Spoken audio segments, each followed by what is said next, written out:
What a bullet! Scott Arfield! He's been threatening that recently, and all the Burnley players run to the Darwin end. Burnley win the next ball. It's Rory now. On the outside, decent. Barnes! He got it! Ashley Barnes with it! What a cross from Rory! And there was Ashley Barnes! And Burnley leading the derby. Knocks it quickly. Finds Benson in space at the byline. Can Burnley get a goal here? Back for Brownell. Saved by the keeper! Burnley won it to the end! That is magnificent! They deserve that! On it by Paul Teller. Off for a hat-trick. He's got it! Hat-trick for Nathan Teller! Oh, he's on fire at the minute! 3-0 Burnley! It's Nathan Teller's day, and Burnley are 3 up here. Fantastic derby! Here's Benson. Can he go on the outside? Comes inside. Have a shot. Oh, what a goal! Manuel Benson once more! That is top class! Burnley have done it! Fantastic! Clarence deserve the championship title. They've been the best side throughout the campaign. Burnley have won the second tier. What a fantastic achievement. The players have been magnificent.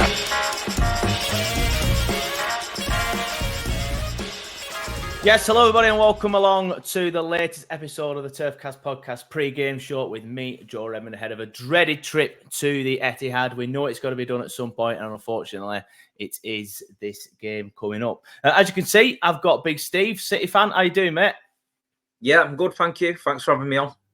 No, thank you for coming on, mate. We're recording this on Sunday morning, and Steve's a very busy man. He's got his fingers in a lot of pies, so I really do appreciate you coming on, mate.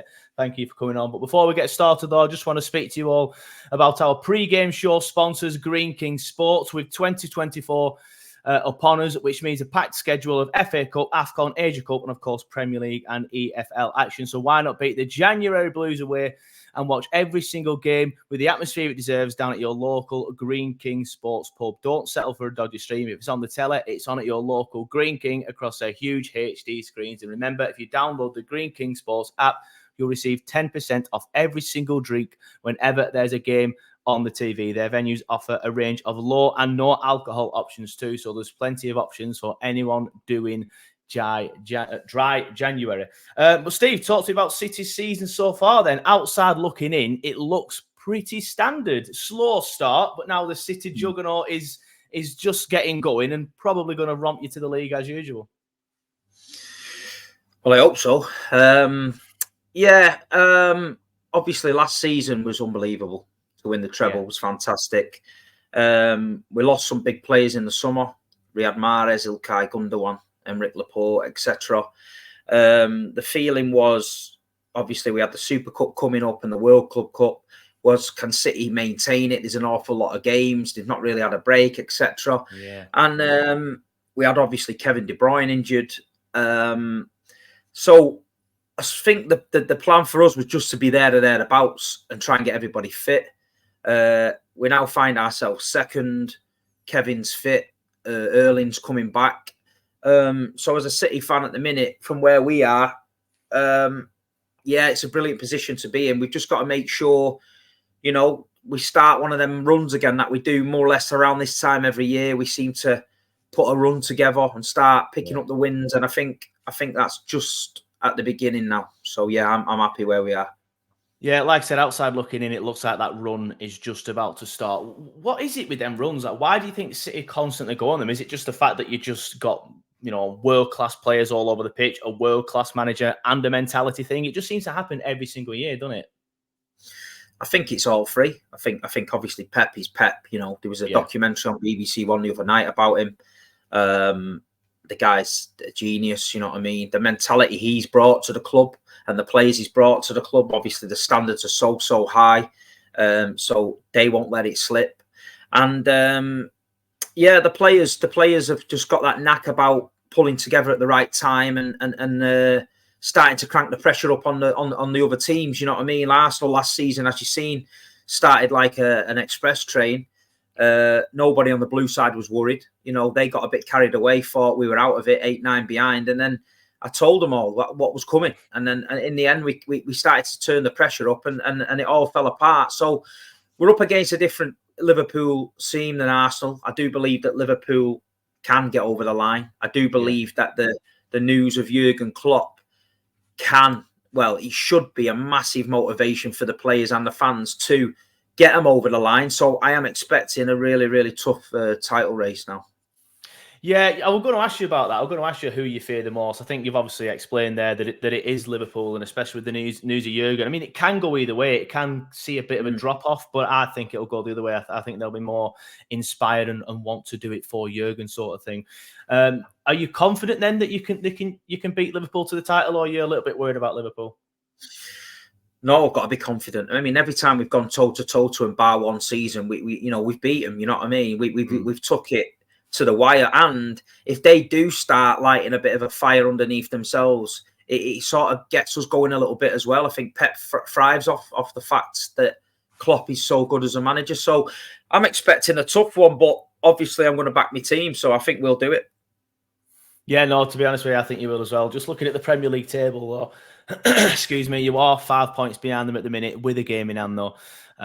So yeah, I just can't see anything other than a City title win again at the end of the season, if I'm going to be honest with you. You mentioned earlier Kevin De Bruyne is back, which is just typical for us, and Haaland's on his way back as well. What is the latest surrounding Haaland? Is he expected to be fit for Wednesday? I think he's fit, to be honest. He's probably fit for Tottenham, but they just want to make sure. I think over the last few seasons, we've rushed a couple of players back a little bit early, and they've ended up having another knock. So we did it with Ruben Diaz last year. He sort of brought him in really, really slowly. Kevin, the same. He had a couple of appearances on the bench. He's still not started a game, De Bruyne, yet. He's coming on like 70-odd minutes and bringing his fitness up. So we're doing all right without him at the minute.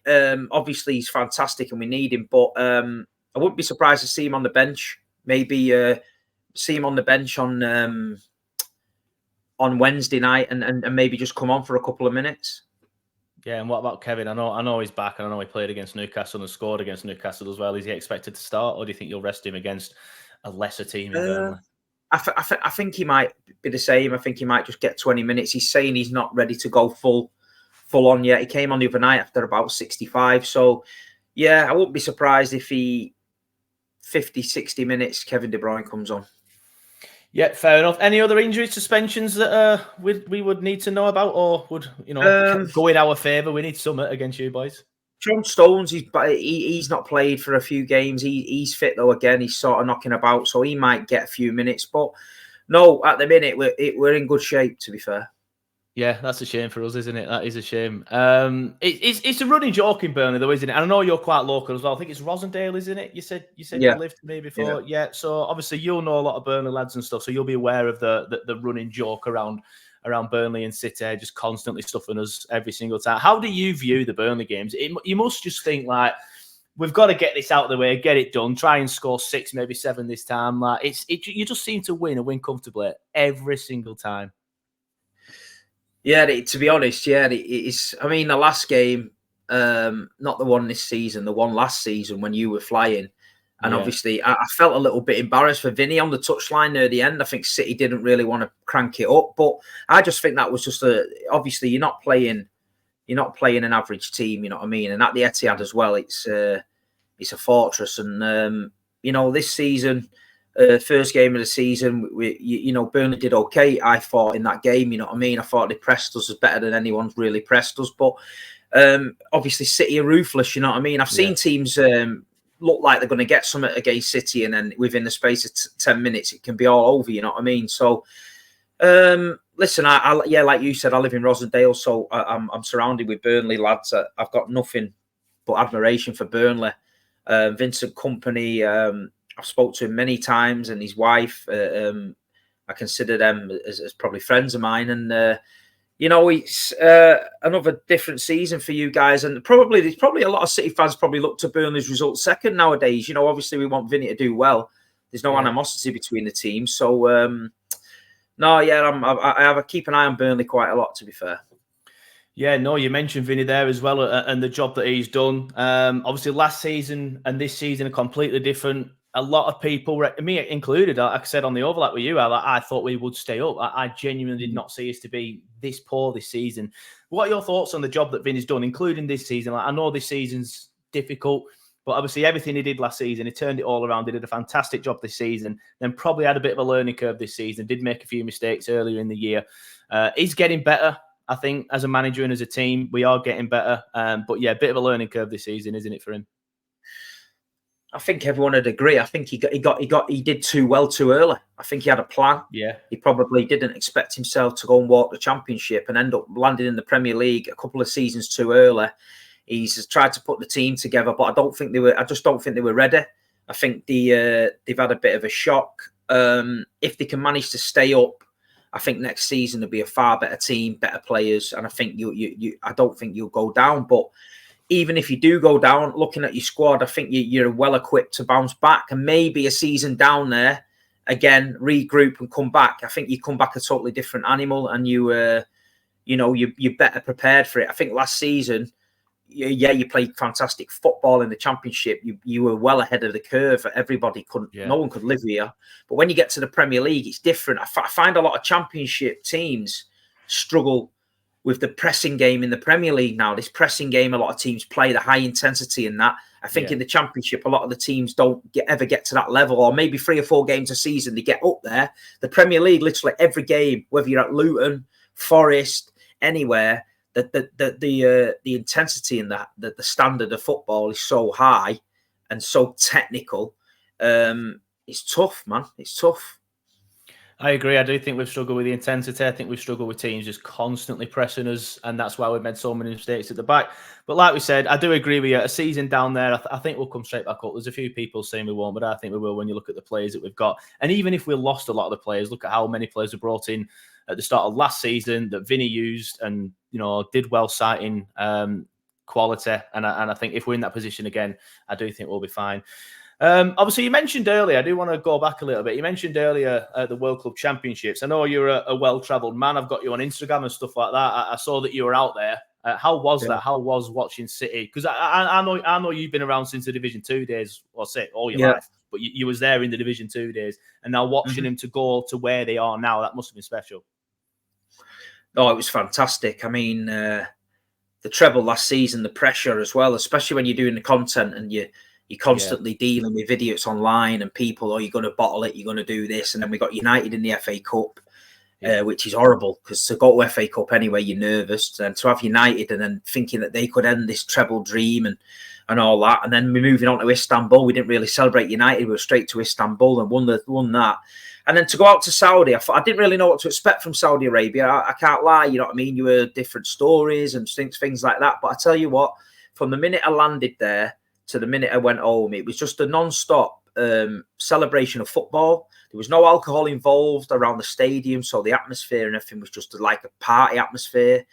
The stadium was first class. The hospitality and everything that they laid on was first class. And it was a 1 week before Christmas. It was tough, man. It was tough. There was a lot of lads couldn't get away. Obviously, they got kids and stuff. But, them that went enjoyed it. And there was a moment where you sort of take a step back and think, is this really happening? You know what I mean? There's many a time over the years where if you'd have said this was going to happen, I'd have just sort of laughed and that. But, you're allowed to dream. And obviously, Sheikh Mansour came in and said he was going to do what he did. And he's done that. So, I went to Saudi Arabia, went to Athens for the Super Cup. So, last season was memorable, and I don't think it'll be topped.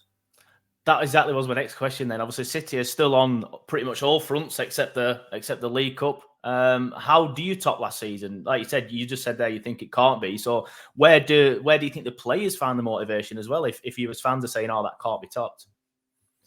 I think us as fans have because you've seen it and you felt it, I think you want it again. You know what I mean? That Champions League, City fans always had this weird thing about the Champions League, like they didn't care about it because of the way UEFA was and all that. Yeah. But I can't lie, last season, when you taste it and you feel it, you want it again. You know what I mean? It's such a good rush and such a good, just seeing that trophy and going to, seeing it being paraded round and Ilkay Gundogan and Pep with it and that. You want it again. So the motivation for the players will be simple. you know, we need to go and do it again and become the best team, you know, anyone's ever seen. And for us fans, we're just along with the journey. We've got to keep backing the boys. We've had a fantastic run for the last 6 years, 5 Premier League titles. You know, we've had a fantastic run. So for us, we know it might end one day. We know one summer they might not get it right, and we might have a drop off. We're expecting that, but you know what we've achieved at the minute, we're just going with it. We just keep going every season, see where we can go, see where it takes us. And I'm enjoying it. I know very well in football things can change fast. You know what I mean? 1 minute you can be sat, you know, in the Bernabeu Stadium with your pals, and the next minute you can be at the Moss Rose. So at the end of the day, mate, I'm not taking anything for granted. Yeah, like I said, obviously you were there in the Division 2 days, probably there at Turf Moor when you beat us 4-2. I think Dickov scored twice in that. So yeah, I can imagine for a fan base like City's who've been through it, and then going to where they're at now, I can see like a lot of why it would be special, more special for you guys than it would be for like a Man United fan or an Arsenal fan, for example. And yeah, definitely jealous seeing all the pictures of Instagram of seeing you out and about at all these places, mate. It must be special. But realistic expectations for this season, then. I mean, you're Man City, so realistic expectations will just be win everything. But like, what would be a successful season for you now? Is it just to get that 4th Prem? Would you be happy with that because no one's ever done that before, or do you constantly want more now? I think you constantly want more. You do. You know, the best outcome could be a treble, but the treble, it can't be taken lightly. It can't be spoke about like it's something realistic. You know what I mean? Man United done it. Man City's done it. That's it in the history of football. But the Premier League is very much on. 4 titles in a row has never been done. That's a great achievement. But Champions League as well. You know what I mean? Why can't we do back-to-back Champions Leagues? Yeah. You look at the Champions League now. You look at Real Madrid. But I think, you know, bringing anyone back to that Etihad Stadium, I think we can beat anyone there. And with a little bit of luck, maybe we can get a back-to-back Champions League. But we're still in it. That's why we're still in it. Still going to keep positive and try. Yeah, fair enough. You just mentioned there you want people to think you are the greatest team ever. What do you need to achieve now? Because obviously City are already in that conversation. Definitely the greatest Premier League team ever. Obviously, there's the Invincibles and the United team of the 90s that probably only really come close. But what do you feel like you need to do now to properly establish yourself without argument as the greatest team ever? I think we've got to win this four, Pete. And then we've got to maybe win if we can win a 4-peat and a back-to-back Champions League this season, after winning a treble and all 5 trophies last season, and then after winning, you know, the Premier League. So I think that cements it. I don't think we'll ever get credit for it. You know what I mean? I think if Liverpool are doing what we do, you're seeing documentaries about it. You're seeing all sorts of shit. I think the same with Man United. Man City will never get the credit. You've got charges, Premier League charges coming up, so that's hanging over your head. You've got the fact that people are jealous because obviously we're a well-run football club. So people look at us and think, oh, well, they're winning, so they must have cheated. These charges, they must have cheated. But nobody actually takes a step back and thinks, well, what happens if they haven't cheated? What happens if they found innocent? And then if we found innocent, it'll be, you paid them off anyway. So Man City fans can't win. Manchester City as a club can't win. We've just got to keep doing what we're doing, boiling everybody's piss, winding everybody up, keep winning, keep getting the trophies in the cabinet. Because in 20 years' time, they'll be talking about this team as one of the greatest facts. Yeah. You know what I mean? At the minute, they won't be talking about nothing else. And long may it continue, man. Yeah, I just think football's come on so much since the 90s that if you put this team up now against the United team in the 90s, I just think you blow them away. Honestly, I really do. And I liked that United team in the 90s. When I was growing up, then I was in primary school. So that was when I was like properly just getting into football, and I was like, wow, this team are amazing.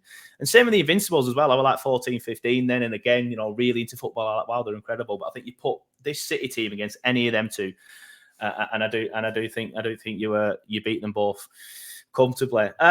You just mentioned the charges there, though. I mean, I'll be honest with you, it's not something I've looked too much into. I've seen it everywhere, obviously. You'll know more about it than me. What's the situation with that then? Is it going to be done this season, next season? Is the feeling at City that, you know, it's not a lot of rubbish, but you will come out the other side of it and come out of it clean? What's the feeling? To be honest, I can't pretend that I know. You know what I mean? A lot of us don't know. Even rival fans don't know. Everyone's just speculating. And then they're going off rubbish stuff like, oh, well, Everton's been charged, so you must be going to get charged 115 times as Everton. You know, it's all nonsense. It's online stuff. The fact is, our case is a lot more should we say, difficult. Manchester City have not admitted them charges. Manchester City are going to court or to the panel with evidence. So we're not like Everton, who's admitted it. It's there in plain sight. We're literally fighting against what they're saying. So, you know, we'll have our day in court, as they say. You know what I mean? So I've got to back the club. I've got to back the chairman. We're not dealing with, you know, silly people here. We're dealing with, you know, vice presidents of the United Arab Emirates. We're dealing with Khaldoon Al Mubarak, who's directors of massive companies, organisations around the world, and he put in his statement to the to the supporters that we look forward to giving our irrefutable evidence in court. Now, if you're not a confident man, or if you're a man of that stature, you ain't going to put irrefutable evidence. So I've got to back my club, you know. Yeah. I'm not backing it out of blind loyalty, because if we had say we were still owned by Faxin Shinawatra, whose record was less than, you know, good, I'd be thinking, you know what, he's done something here, and we're gonna get nicked. But with these guys, I really do believe that they have got it all under control, and I think that they don't need to do that. You know what I mean? The Premier League was the one that moved the goalposts. Manchester City were in the middle of a rebuild. Premier League then announced they're going to bring in FFP. Manchester City then had to accelerate the rebuild, massive. That's when you're seeing us going out and buying a lot more players, because they changed the rules. You know what I mean? So you find it with Newcastle now. It clearly doesn't work. It doesn't work. So Man United can't spend because of FFP. Liverpool can't. Newcastle can't.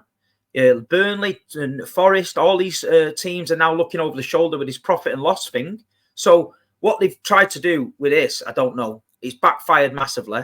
And to be honest, a lot of rival supporters should be looking at Manchester City and thinking, I hope Manchester City wipe the floor with them in court, and they might get rid of this, and you can go and spend your own money. All they need to do with a financial fair play is say, you can spend your own money if you've got it, but you're not allowed to put your club in any sort of debt, or you can only go in like £100 million worth of debt. That's simple.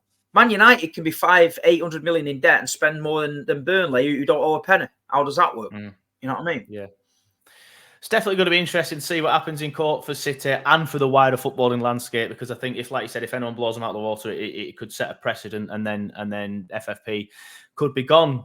Let's look ahead to the game then. Obviously, how are you expecting City to set up? I know we've already spoken about injuries and suspensions. We're expecting KDB and Haaland to be back, potentially on the bench. So where else are you expecting any potential City changes or tweaks? I think Jack Grealish has not played the last couple of games. He's gone with Oscar Bob. Jeremy Doku might start because we're at home on the left. He might rest a couple. Bernardo Silva's played a lot of football recently, maybe. Yeah. But other than that, obviously, he's probably play Alvarez in the false nine. Foden's doing well in the centre at the minute. Kovacic the other night was played really, really well. I could probably see him setting up with the same team as Tottenham the other night, but maybe playing Jeremy Doku on the left. Maybe playing Núñez in the middle if he wants to give Kovacic a rest. Núñez has come in. He's not really played yet. Obviously, Calvin Phillips has gone to West Ham, so we're a man light in the middle. But yeah, I think you're just going to see pretty much the same team. Not a lot of changes for us. How's Edison doing? Because he picked up a knock recently, didn't he? Yeah, well, he picked up a knock at Newcastle. Apparently, he's fit, but obviously Ortega plays in the FA Cup, so he played against Tottenham. I think Edison will be back. Yeah, I think Edison will be back. Diaz will be in there. Maybe Stones might get some minutes, maybe start and come off or come on late on. I don't know. But yeah, I think you're pretty much the same team at Tottenham, bar the left wing, I think. Yep, fair enough. We'll get on to some predictions then, and I'll go first to make you feel less awkward about saying that you expect City to smash Burnley, because everybody's expecting City to smash Burnley, even Burnley fans. It's very rare that you'll see a game at the Etihad go on to general sale for the Burnley fans, but that's exactly what happened. Obviously, being on a Wednesday night didn't help, but it's half an hour away. It doesn't matter whether it's a Wednesday night or not. Burnley fans would not usually let this game go to general sale, but we're just fed up of it, mate. I'm going to be honest with you. We are just fed up of getting smashed by City every single time. So, yeah, my prediction will be 5-0 to City, to be honest. What about you? I was going to go a little bit more 4-0, to be honest. Excuse me, but yeah.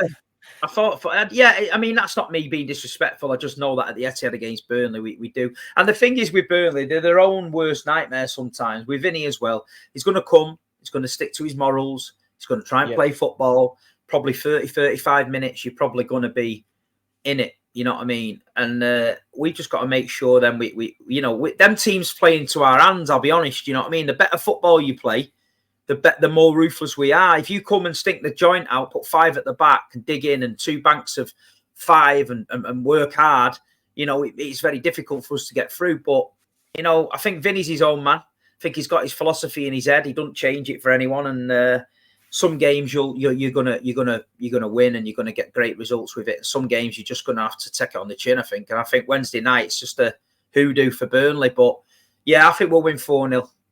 Yeah, fair enough. I'll take a goal, mate. I'll just take a goal at this stage against you. That was like me at Tottenham the other night. Tottenham, we never won at Tottenham. We never scored at Tottenham. So mad. Yeah. You say that as well, then, like sometimes if teams come and stink out the joy, but even when we tried to do that, you beat us 5-0. Mahrez would just ping one in the top bins and then all hell will break loose every single time. But last year, like the first 30, 35 minutes, we're actually like in the game a bit in the FA Cup final. Because that was my little boy's first ever away game, actually. And I remember I was in the very top because obviously all the away end was open, apart from the bottom tier. But I was at the very top, and I remember watching Haaland after about 20 minutes getting really frustrated because we were pressing you quite well, and he just wasn't getting any service. And then next thing you know, before half time, it's 2-0, and I think he scored both. And again, all hell broke loose. So doesn't matter what we do, mate. If we stink the joint out or pressure, we get smashed against City. But yeah, we'll wrap it up there, mate. Thank you for coming on. Like I said, it's a pleasure. I know you're a busy man. You just want to let everyone know where they can find you, your content, and anything else that you're doing at the minute. Yeah, at Big Steve MCFC on Instagram and on YouTube and on TikTok. Don't post an awful lot. Just when I get something to say, you know what I mean, or somebody winds me up or something, you know what I mean. So it is worth a follow. I'm working for the club now as well. So some games I'm match day live. I'm on the pitch. I do the pre-match content, just talking about the team and the selection and that. I'm not working this Wednesday, so but no, I'm doing all right. I'm just a City fan. I'm living the dream. I'm just keeping it real, but I'm looking forward to this title running now and looking forward to the game on Wednesday. Yeah, what a life, mate. Working for the club as well. Burnley, if you're listening, want to do some match day hosting on the pitch, match day live, I'll do it for you. But yeah, Steve, thank you very much. And as well, you've got some clothing brands as well. So like I said, very busy man. Yeah. I think, yeah. So we're doing it, and we do the clothing brand is Terry's Cult, and we have got an affiliation to Burnley. There's a good charity in Burnley called Casual Minds that's been set up by a lot of Burnley lads to helping young lads at football deal with various addictions and stuff like that. And they have a shop in Burnley Centre which stocks our brand. But yeah, as far as I go, yeah, that's it. But no, appreciate you having me on, mate. No, thank you. You will have seen me wearing some of the Terry's Cult. I say some. I've got the claret and blue one, obviously, that you sent out, Steve. You will have seen me wearing that on this show. So if you do want to get involved, just get your hands on one. Head to Terry's Cult. Is it .com, mate? Terry'sCult.com. Terry'sCult.com. Yeah, there's a sale on at the minute. The claret and blue's in sale. So crack on. Or nip down to Casual Minds Matter, and then you're helping the charity out as well. Do it that way. But yeah, Steve, thank you very much, and good luck for this season. I normally say apart from Wednesday, but it doesn't matter whether I say that. You're just going to smash it anyway. But thank you for coming on, mate. It's been a pleasure. No problem. Thank you very much.